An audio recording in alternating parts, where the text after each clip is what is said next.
নদিয়া দক্ষিণ সাংগঠনিক জেলার সাংসদ ও বিধায়কগণ, অফিস বেয়ারার, লোকসভা কনভেনার ও কো কনভেনারগণ, বিধানসভার কনভেনার ও কো কনভেনারগণ, মণ্ডল ইনচার্জগণ, মণ্ডল সভাপতিগণ, সকল স্তরের কার্যকর্তাদের জানানো যাচ্ছে যে চাকদহ বিধানসভার অন্তর্গত ১ নম্বর চাদুরিয়া মালাপাড়া মোড়ে আজ আমন্ত্রিত একটি নাম সংকীর্তন অনুষ্ঠানে গিয়ে তৃণমূলের হারমাদ বাহিনী রানাঘাট লোকসভার বিজেপি প্রার্থী শ্রী জগন্নাথ সরকার মহাশয়ের ওপর ও বিজেপি কার্যকর্তার উপরে আক্রমণ করা হয়।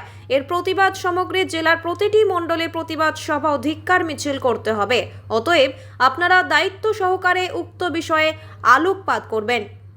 ধন্যবাদন্তে শ্রী পার্থ সারথী চ্যাটার্জি, সভাপতি, ভারতীয় জনতা পার্টি, নদিয়া ও দক্ষিণ সাংগঠনিক জেলা। উনি এসেছিলেন মালোপাড়ায়, সেখানে কীর্তনে অংশগ্রহণ করতে এসেছিলেন, ধর্মীয় অনুষ্ঠানে, সেখানে তার উপর হামলা হলো এবং তাকে অপমানিত করা হলো। কি বলবেন? এটাই পশ্চিমবাংলার গণতন্ত্র।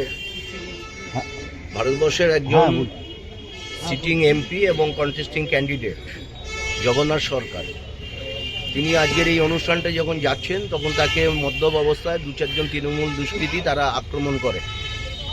বিফোর পার্লামেন্ট ইলেকশন যদি এই অবস্থার সৃষ্টি করা হয় তাহলে এখানে নির্বাচন কোন পর্যায়ে গিয়ে পৌঁছাবে আপনারা বুঝতে পারছেন, আমরাও বুঝতে পারছি। একজন সাংসদ, রানিং সাংসদ এবং যিনি কন্টেস্ট করছে, তিনি একটা সংকীর্তন অনুষ্ঠানে যাবে। সংকীর্তন অনুষ্ঠানে যারা কমিটি তারা তাকে আমন্ত্রণ জানিয়েছেন, তিনি ধারাবাহিকভাবেই যাচ্ছেন। তো এটা নতুন কিছু নয়। তো তাকে এইভাবে টার্গেট করা হলো। উঠতি দুজন মস্তান তৃণমূলের, তারা এটা করেছে।